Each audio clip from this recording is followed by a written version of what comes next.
Waa'een baranaa baasa jedhee dadhabeen dhiisu dirqama seenaan qaba uummata kootiif ibsu barrii bara ololaati dharaatu dhugaan lolaa Oromoo hayaa hegeree laala tokkoomaa walii gala.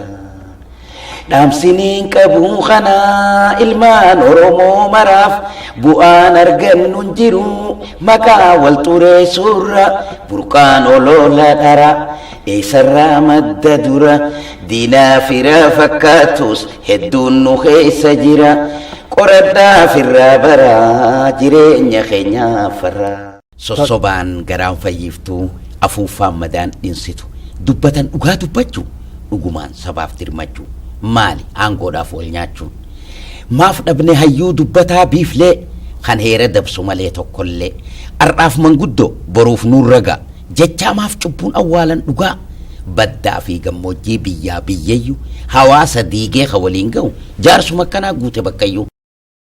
Oromoo irraa dhalannee hin qabnu makaa biraa uumaan nu qulqulleessa kaa hojjechuun beeynu shira eenyummaa keenya bara sochii kaleessaatirraa Oromummaan dhalootaa bara haquun dandeessan nurra warshaan jeequmsa baraa ooftuun olola dharaa harkaa haaftu nurraa yaadachuu qabna marti hundeen dhalootaa eessaa maaf barbaachisan jennu haa seena nu yaadachiisaa yeroo inni daa'imaa san harka qabnee daaddisaa qabeenyaa fi humnaa fi lubbuudhaan wareega barbaachisaa warri hafalee eessaa seenaa qoradhaa keessa.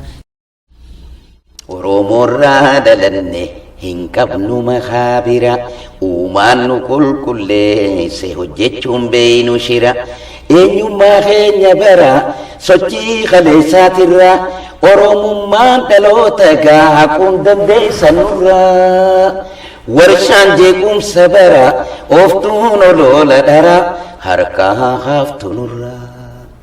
Yaadachuu qabna marti hundeen dhalootaa eessa maaf barbaachisen jennu seenaa nu yaadachiisa yeroo inni daa'imaa harka qabnee daaddisaa qabeenyaaf humnaa lubbuu wareega barbaachisaa.